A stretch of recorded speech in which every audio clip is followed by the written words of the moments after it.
আমি তো পুরো প্রকৃতির প্রেমে পড়ে গেছি, সত্যি এতটাই যে সুন্দর লাগছিল আজকে, আর আমরা অনেকটাই এনজয় করেছি, অনেক ভালো লেগেছে। আর এদেরকে দেখো ওরা কি করছে। রাধে রাধে বন্ধুরা, নমস্কার। আজকের ভিডিওটা সত্যি ইউনিক, কেন কি আজকে আমাদের কলেজ থেকে একটা ট্রিপে নিয়ে যাচ্ছে, ট্রেকিং ট্রিপে, সেটাও আবার অরুণাচল পাহাড়ে। তো আজকে অনেক এনজয় হবে, তোমরা দেখতে থাকো। ফাইনালি আমি পুরো রেডি,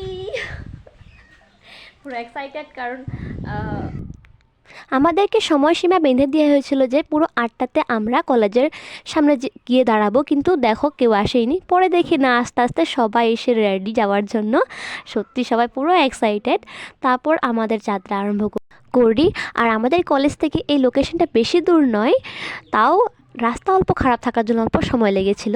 কিন্তু প্রথম অবস্থায় রাস্তাটা অনেকই ভালো ছিল, কিন্তু যত আমরা পাহাড়ের কাছে যাচ্ছিলাম রাস্তাটা অল্প খারাপ হয়ে আসছিল, সেজন্য আমাদের বারবার স্কুটি থেকে নেমতে হয়েছে। অনেক অনেক খাতরা রাস্তা এটা, আর চারদিক জঙ্গল, চারপাশ শুধু জঙ্গল। দেখো রাস্তা অনেক।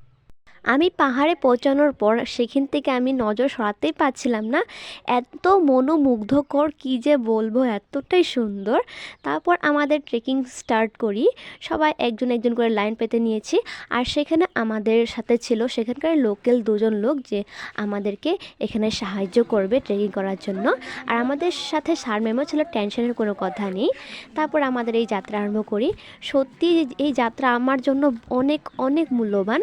আমার অনেক দিনের স্বপ্ন ছিল এরকম করে একদিন সব বন্ধু বান্ধবী মিলে এক জায়গায় এরকম ট্রেকিং করতে যাব, সেই স্বপ্নটা আমার পূর্ণ হলো, সেই জন্য অনেক বেশি খুশি।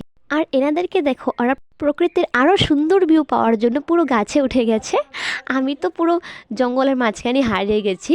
আর সত্যি সৌন্দর্যময় জায়গা দেখে নিজেই মনটা কি শান্তি লাগে, তাই না? আর আমার যেহেতু ফার্স্ট, সেজন্য আর বেশি খুশি। তো এদিকে দেখো উপর থেকে কত সুন্দর লাগছে দেখতে। আমরা এখনও পাহাড়ের চূড়াতে উঠিনি, এখনও অনেক সময় লাগবে, এখন লাহে লাহে করে।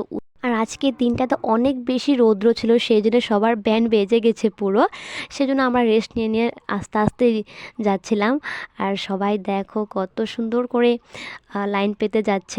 আমি তো বারবার এটাই ভাবছি, এখান থেকেকার লোকাল লোকজনের কত সুন্দর না, মন গেলেই পাহাড়ে ঘুরতে আসার, পাহাড়ের নিচেই সুন্দর নিজের গ্রামটা। সত্যি প্রকৃতির সাথে থাকা একটা আলাদাই ব্যাপার, কিন্তু কিন্তু সুযোগ সুবিধার অনেকই অসুবিধা হয়। যাই হোক, আমাদের অল্প অল্প করতে করতে অনেকটাই আমাদের ট্রেকিং শেষ হলো। আর প্রত্যেকটা টিমে এরকম 2-4জন মেম্বার থাকে যারা পুরো টিমটাকে আনন্দতে রাখে, সেরকম আমাদের টিমও 2-4জন ছিল। সত্যি আমাদেরকে অনেকটা হাসিয়ে হাসিয়ে এই আমাদের এই ট্রেকিংটা অল্প ইজি করে দিয়েছে। সত্যি ওরা মনের থেকে অনেক অনেক বেশি ভালো, কারণ তারা জানে এদের মনোবল তো অল্প অল্প কমে যাচ্ছে, সেই জন্য আমাদেরকে আর উৎসাহ করে নিয়ে যাচ্ছে। আর এই অল্প অল্প করে আমরা পুরো পাহাড়ের চূড়াতে পৌঁছে গেছি।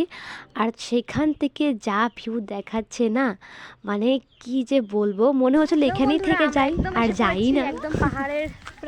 কিন্তু সেখান থেকে আবার ফেরার সময় হলো, আবার পাহাড় থেকে নামার সময় হয়ে গেল। সেখানে অল্প সময় আমরা বসে আবার পাহাড় থেকে নামার জোগাড় করছি। সুন্দর লাগছে, আর দেখো এখান থেকে ভিউটা। তার মানে এই পাহাড়ের নিচে যে গ্রামটা আছে, দেখতে কতটাই না সুন্দর লাগছে, দেখো তো। আমি তো পুরো ফিদা দেখে উপর থেকে। তারপর আবার নামার সময় হলো, প্রায় এক এক করে নামা শুরু কর।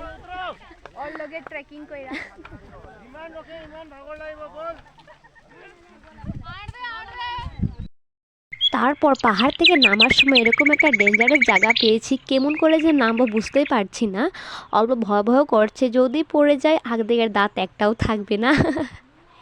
কিন্তু